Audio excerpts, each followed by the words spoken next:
Hello everyone. So today we're going to talk about some strategies for living with depression. So there are some various things that drive us forward, that keep us going even when we feel like we're on empty, when we have a low tank or there's just nothing there, but yet we keep on moving forward. Identifying these things might help us understand, what originally motivates us and then kind of build off from there. So one of a big factor for a lot of people is family. So whether you have a spouse, whether you're a mother or a father, or whether you're a husband or wife, or whether you have, extended family, children, somebody who relies upon you. And so you have to do duties, that you have to perform your duties to them so that, their lives keep on moving forward, but also yourself and in relation to them. So just keep on, just keep on everybody moving forward. You have responsibilities for other people and, for their lives. And, just that deeper, you can call it animal nature, but it's also the deeper nature of compassion of everything, to kind of have yourself and your family, or perhaps even your friends, move forward as a unit so that you can all get through things. So even when we're depressed a lot of the time, if we have these bonds that just drive us to keep on moving forward, we keep on performing our duties, we keep on bringing everyone forward, because there's that deep thing that drives us, that connection, that compassion, something that's both animal but entirely human as well, and higher intellectual thought as far as conceptions of love and our expression of it and how we relate to one another. So that is one motivation, that is one thing that keeps us moving forward. Another thing is, of course, work, and to provide for all these people that we have in our lives, who are, part of the same unit that we find ourselves in, that we have these attachments, these compassion attachments, or maybe just familial, but because they are family, you feel like you have a responsibility to them. Keeping up a job, making as much money as you can, and kind of moving forward in your career, or moving forward in, keep on making money, making sure that you make enough, and just getting out of bed so that you can make that extra money. And maybe it's not even for your family, maybe it's not even for your friends, perhaps it's for yourself. But job is a huge motivator. And that's another thing about family, in fact, is sometimes you're a family of one, and if you're by yourself, you're taking care of yourself as a unit. So that's kind of where these two things kind of collide, where family and job, maybe you're earning money to pay rent, and then that's kind of what gets you out of bed, that kind of what pushes you forwards to not just lay there, to not just do nothing, where you have to make money for rent, you have to make money for your family, whatever it is. But that pushes you out of bed, and that keeps you moving forward. Another thing is, of course, other responsibilities. So whether it's your spiritual responsibilities, perhaps you have a church that you go to, or perhaps that you have certain spiritual rituals that you do. I know that I do puja, and there's certain mantras and offerings that I want to make to Ma Kali, whether it be incense and candles, or reciting mantras, or even meditation before her. I know that these things are duties. These things are other responsibilities, but things that I feel that are so vital to my being, that they move me forward. They drive me to keep on doing stuff because they are still responsibilities, because they are still part of myself.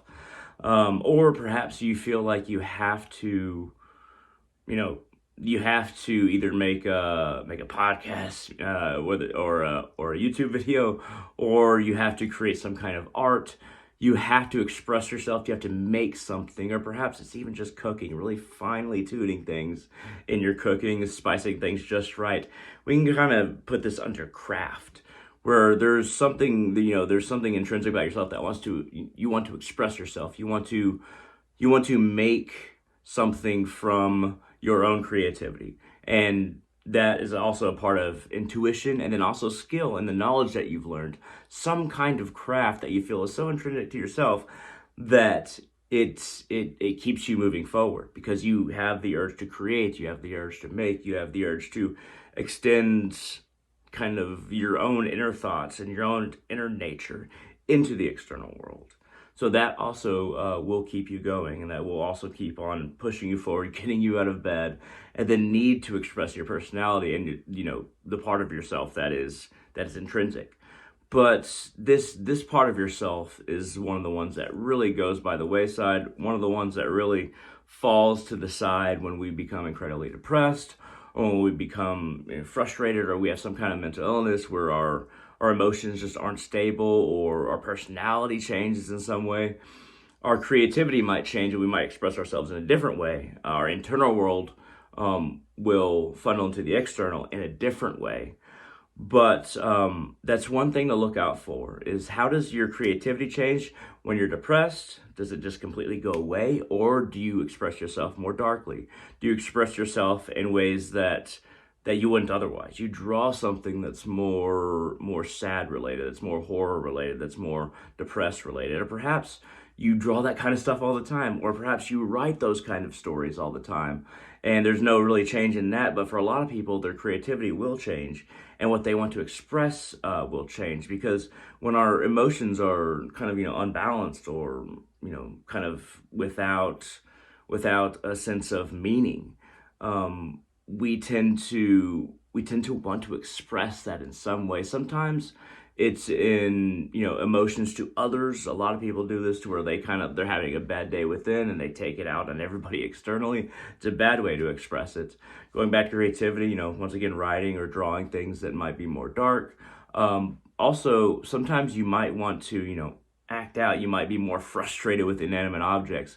But whatever that internal nature is that changes, that makes you more depressed or even frustrated, just keep track of how you express yourself externally when your mood changes to depression. And sometimes you can catch yourself once you're aware of it. You can be like, okay, well, why am I doing this? Well, I'm depressed today. I feel like crap. I feel like everything's meaningless. Then I end up doing this action. I end up acting out in this way. I end up getting frustrated with doors. I end up getting frustrated with people, and my emotions become something that I just kind of vomit onto everyone else or everything else, even if it's an inanimate object. But keep track of those things, and the more that you keep track of them, the more that you'll realize you're doing them when you're incredibly depressed, and you'll try to stop that. And a lot of times when we act out on other people, obviously that's uncompassionate. Obviously that's damaging to them emotionally. Maybe it's just a tiny bit where you're kind of just a tick, but it's damaging a little bit to them. And if you keep track of it, then you can be like, okay, I can not do that. Or perhaps you want to cut down on communication completely when you're depressed, so that you don't express it so much verbally, and or with actions. But it's also good to think about do you feel a need to express or to communicate with someone about your depression? Do you feel like you need to talk to somebody about what you're feeling? And if you do, then please do. But just try to find somebody that you can just talk to, even if you don't have any like close friends or people that you're really tight with. Think about some contacts, even maybe at work or in your personal life, or even on Facebook or Instagram. As long as Instagram Messenger, not just comments on things. But think about how you can kind of stack your deck when you need people like that. And then for a lot of us, we have these people we can talk to. But if you don't have anybody you can talk to like that, even if you don't have any friends, think about some ways that you can bring some people into your life, to where you can express when you're having a bad day. You can express that to them. You can communicate to them. Think about it. Think about, as far as there's a whole bunch of online groups for depression. There's a whole bunch of online groups in regards to spirituality, in regards to anxiety. There's a whole bunch of groups on Facebook. If you can't find anybody to directly talk to in person, or even on the phone that you're friends with or close to, think about going through these online channels, to where you find these groups, you find these people, you get close to them. Don't just throw everything on somebody, all at once, that's, you don't really know, you don't really trust. But, find these people where you can stack your deck, to where you can, these cards, at the most difficult times, you can play them. And, you don't have to necessarily think of people as cards as an analogy, but, try to be that card for them at the same time. The best way to get people like that in your life is to do the same for them. Hear them out, try to provide supportive advice, supportive, an emotional ear, empathetic ear rather, when they need that. And the more that you listen to people, the more that you're willing to have an engagement with them, as far as your conversation, where you're listening to them, then you're asking questions and you're talking back and forth. You're sharing your stuff, but you're also listening to them and reacting to what they say. The more positive interactions, and the more that you kind of put your care into somebody, the more likely it is they'll put their care into you, and then you can form these relationships, these connections that will allow you to have these kinds of people in your life when you're depressed. And the next thing is, so going back to what kind of moves you forward, and how you keep on going through every day, what drives you forward, keeps you moving forward, it's very important to realize that you shouldn't just try to accept that life is just having these base level things that move you forward. Perhaps these things are very valuable, like family, like a job or going to school, something like that. These things are very valuable in your life, but make sure that that when you do feel depressed or you do know that you have this sadness that comes up in you, that you're not just getting through every day, because then we get into this cycle of just having the same motivations that are bare bones for us, just for us on a ground level where we feel like we have to do, and just going from day to day with that driving us. We should get to a place to where we actually want to wake up, we want to do stuff, we want to live. And for a lot of people, with depression or mental illness, a lot of the time that thing that's missing is willpower. We live through life with these bare bones motivations, the things that we feel like we have to do. But what's missing as far as wanting to live is the willpower, is the what keeps us from really enjoying life rather than just living, is building willpower. And building willpower is huge. It's honestly the biggest thing I wanted to talk about today. So to build willpower, like we discussed earlier, there's going to be a lot of days when those basic things drive you forward, and we kind of put off things. So we tend to procrastinate when we're depressed, or when we suffer from some kind of depression or mood disorder. We tend to procrastinate and just push things back and try to worry about it later. When you're particularly feeling good or feeling like you have a lot of willpower, one day, use that day. Use that day to get a whole lot of paperwork done, get a whole lot of appointments made, bills paid, or some kind of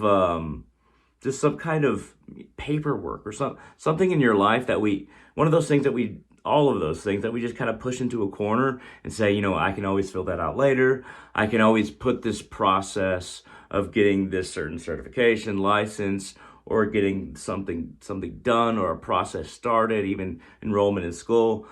We could push that into the corner, but use those days where you have a whole bunch of willpower to be like, okay, I have a bunch of willpower. I feel great.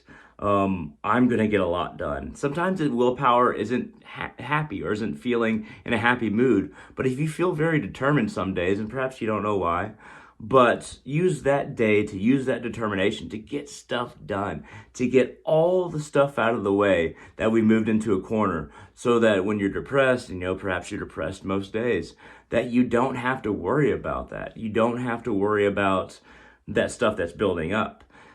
Use your days where you feel like you have a lot of determination, you have a lot of willpower to get stuff done. If you feel like it's more like, oh, I feel happy this day, maybe I should enjoy it, that's completely fine. But don't save paperwork for yourself that builds up, that's going to eat at you on all of your depressed days. Make sure to use that willpower when you feel it. And so let's talk about some ways to build willpower. So a really good way to build willpower is, this is not going to be a popular thing to say, but when you want to build willpower, think about actually doing that on the days when you're the most depressed. Now, there's days when you're so depressed that you just need to get through the day, but then sometimes those days stack up and it becomes an endless chain. So unless it's a really bad day where it's just like, I just need to survive, I need to call into work, I need to not go to school, or I need to not do what I usually do for family or friends, community, whatever it is. I just need to survive. Sometimes you have those days, especially with some more serious depressive disorders or schizophrenia like I have.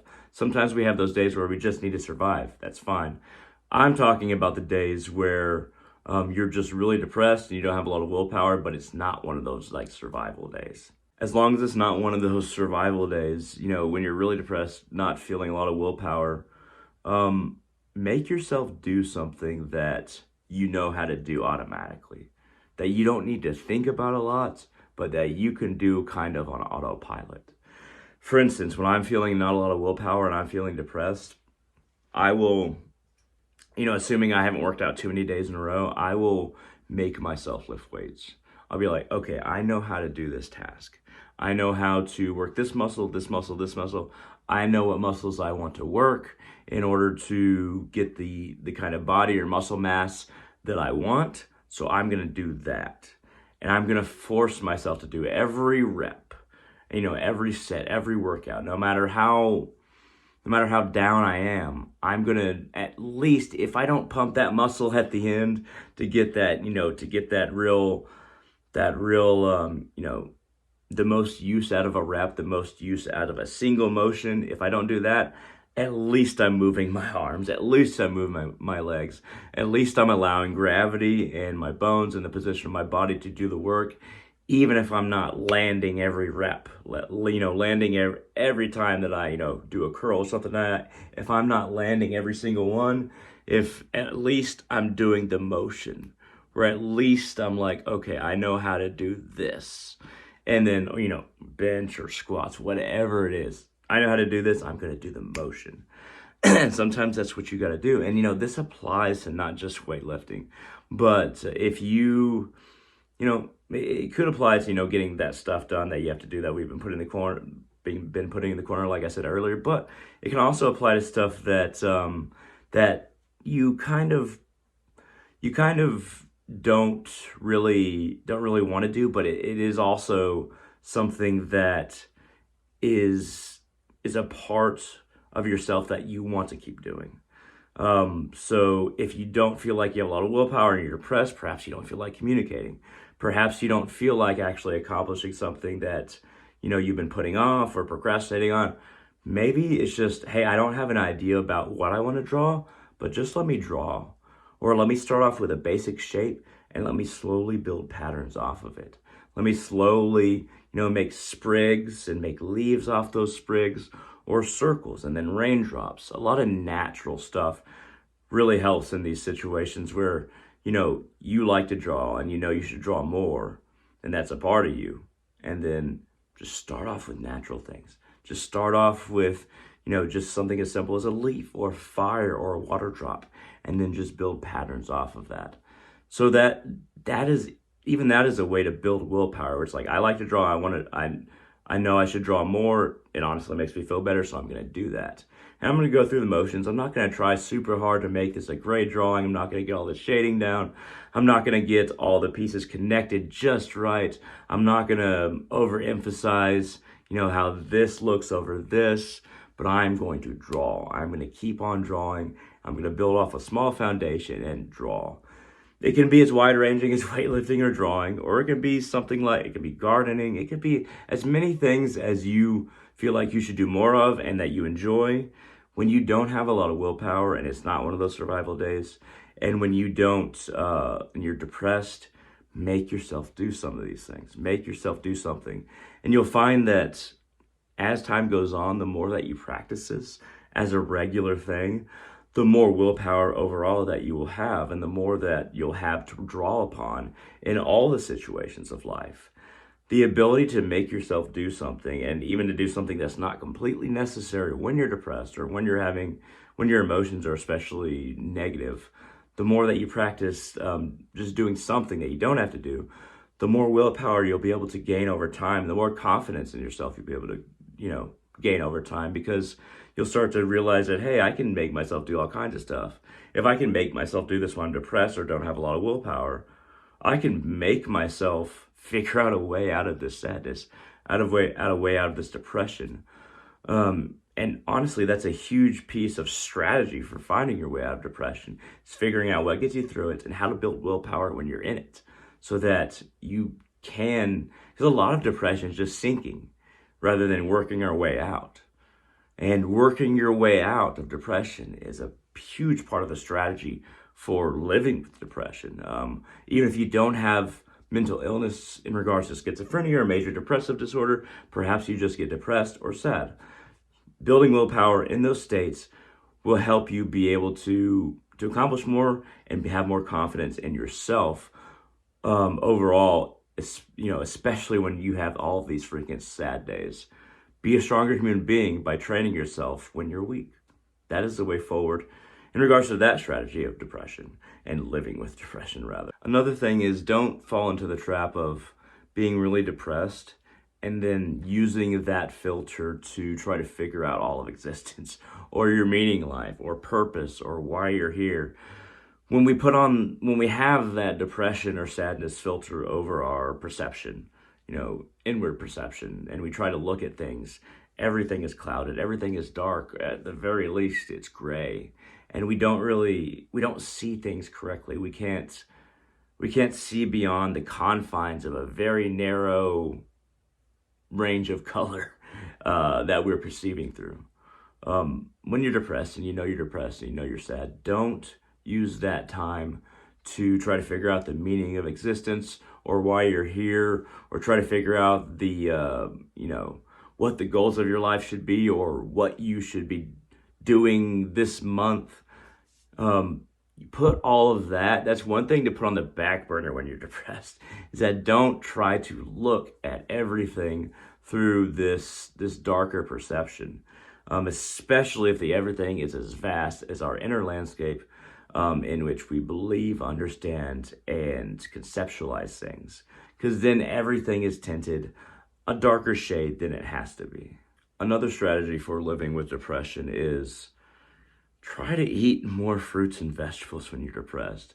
So a lot of the time we might eat a bunch of sugar and sugary foods, and it's not necessarily bad, but as far as your body's functioning, if your body's functioning better when you're depressed, if you work to make your body function better when you're depressed, then you'll find that it's more of a lighter mood.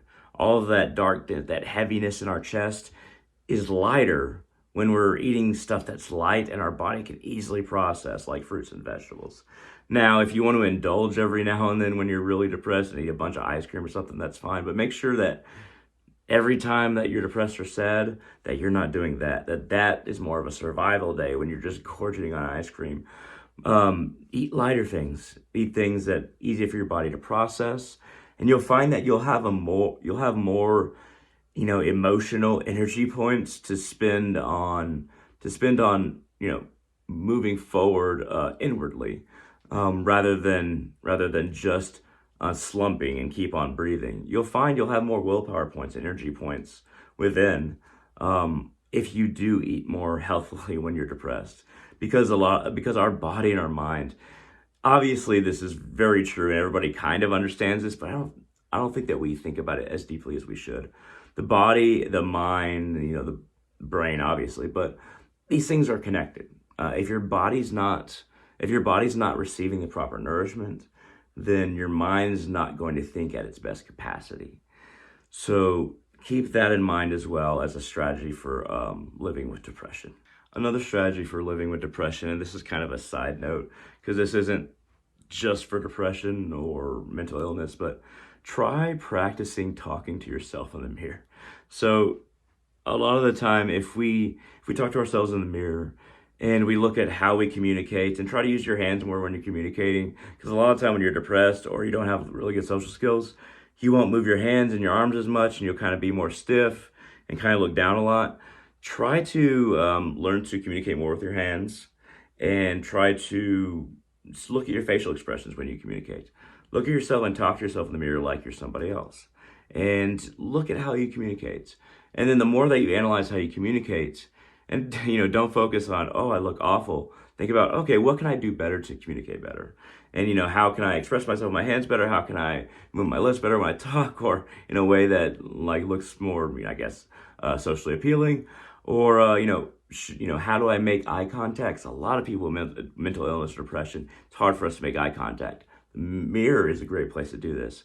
And the more that you work on this, the more confidence that you'll get.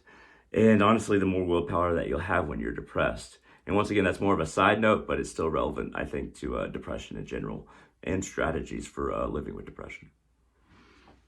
Another strategy is write a list. When you're depressed, think about the stuff that you want, and think about the what you feel like will fulfill your life, what you would fulfill you as an individual.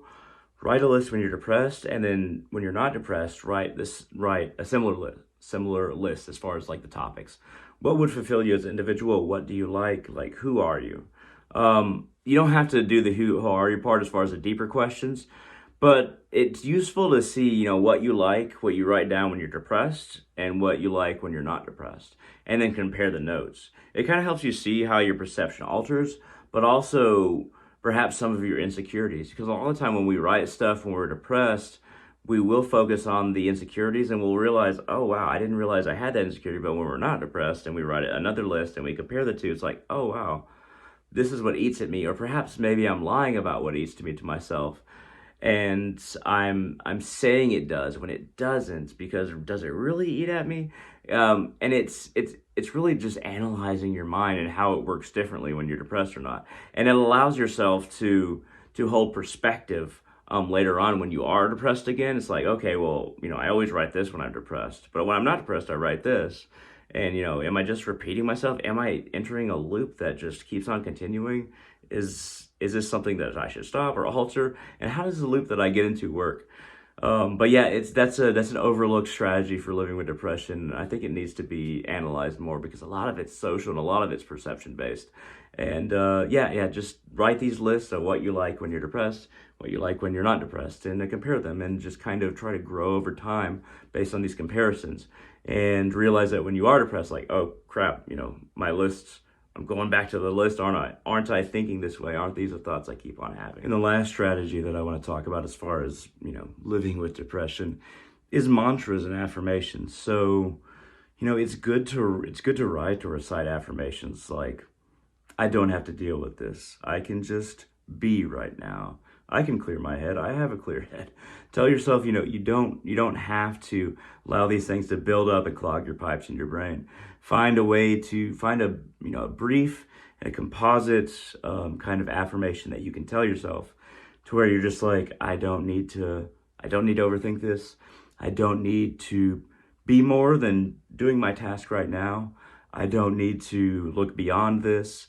I can keep my eye on the prey and not the horizon, as it were, and just focus on completing what I have to do, and not try to assume too much about what will happen, or if what is happening now, if the state of being, the state of emotion will continue. And I don't need to make assumptions. That's a huge part of affirmation. When you're depressed, is just figure out an affirmation, however composite that it is, for you to have for yourself, that you can bring out to yourself, to where you don't let it overwhelm you. Because a lot of the time it is like, when you get depressed, it is like your mental pipes are clogged, that things are kind of locked in place and you're not able to think, you're not able to you're not able to kind of move through the pipes of your own mind. Your consciousness is getting clogged along with your thoughts. And you start to kind of realize how your thoughts and consciousness are different when your thoughts keep on repeating, or they keep on repeating in a similar way, and your consciousness is looking at them like, ugh, why am I in this loop? But that takes a little bit more self-awareness later on, once you analyze all these things. But just try to work out affirmations that work for you, so you don't get caught in a loop, so that you don't become the repetition, that you become a consciousness that is beyond it. It is not inhibited by it, and can control it separately and stop the repetition mentally. And then, affirmations like that, very good. And then the last thing is just a spiritual one, where there's a mantra that you can say mentally. There's a couple that I think I'll share. But one of them is Om Babaji, Om Babaji, Om Babaji, Om Babaji, Om. So you can say it like that, or you can say Babaji, Babaji, Babaji, Babaji, Babaji, Babaji. But you can, and try to just say it mentally. If you're in a place where you can say it externally, say Om Babaji, Om Babaji, Om. Saying that over and over again, very powerful, because a mantra, it is a verbal way to kind of tweak inner and outer reality, and kind of shift energy, shift things. But it's, saying it verbally is really good to get it foundational to, it being an expression, an extension of yourself. But the most powerful mantras is, once you get comfortable saying it verbally, repeat it mentally. And with the same, once you get the mantra down, just with the same kind of feeling, but just in your mind, just in your head, to where you're not saying it with your mouth, you're just saying it in your head. And with the mouth is how we train ourselves to just say it in the head. And the head is where it's the most beneficial, because in the head is kind of where the depression problem is. So work to a place to where, you're comfortable with saying it mentally, to where you can just stop all words, stop all thoughts, and just say Babaji, Babaji over and over again, or Om Babaji, Om Babaji. Om Babaji, Om is the best, but you can just say Babaji mentally. If it's a little bit too much to add the Oms in there, you can just say Babaji. And that, just saying Babaji is a Maha avatar on this planet that will be connected to this planet and will be able to be manifested whenever he wants on this planet at any moment, for as long as this planet exists, as far as life exists on this planet. So he is working to bring peace to all of humanity and raise our consciousness. So just allowing that mantra, just saying that mantra mentally, will bring you a little bit of peace, a little bit of blessing. It's not going to move mountains. It's not going to destroy your depression. It's not going to end it, but it will bring at least a little bit of peace if you just repeat that mentally. And sometimes it's good to have a mantra affirmation where we say mentally. Affirmations, are good, where you just start off your mental treatment, as it were, with affirmations. But the mantra of Om Babaji is very good. Or you can just say Om, Om, Om mentally. But just feel how it feels when you say it, before you kind of make it a practice where you're just saying it mentally. Another one is Om Namo Bhagavate Vasudevaya. Om Namo Bhagavate Vasudevaya. Om Namo Bhagavate Vasudevaya. Om. Now that one is a mantra which just basically means I bow to the Lord who exists in the hearts of all. This is good for connecting ourselves to everyone else. And sometimes those connections are what we need when we're kind of in a dark, isolated box space, and our heart and our mind is kind of in that box. Sometimes it's good to just make those tunnels, and that mantra is very good for doing it, because you're bowing to the Lord that exists in the hearts of all, including your own, because there's just as much divinity in you as there is everyone else. So that's another good mantra to say. And of course, I always have the one that I go back to that I say every day is Om Kling Kali Ki Namaha. Om Kling Kali Ki Namaha. Om Kling Kali Ki Namaha. Om Kling Kali Ki Namaha. Om Kling Kali Ki Namaha. Om Kling Kali Ki Namaha. Om. Adding more ohms in there than usual, but that is connecting to the Divine Mother, manifesting her power, and manifesting a level of determination within yourself, and a connection to the Divine Mother, who is very compassionate and wants to give you the strength and the protection from the darker parts of yourself or the world, whatever is inflicting you. She wants to help you. So Divine Mother Kali is very wonderful, and you can also do her mantra as well. At any rate, these have been strategies for surviving with not surviving. Keep on going back to that, for living with depression. I hope this has been useful. Feel free to share this video wherever you like. Like this video; it really helps get traffic to the channel and traffic to this video. And yeah, leave a comment if you liked it. Leave a comment with questions if you have any more questions. And yeah, I try to answer as many comments as there are down there, as long as they're polite. But yeah, thank you very much for watching. I hope this helped. And most importantly, I hope all of you have a wonderful day.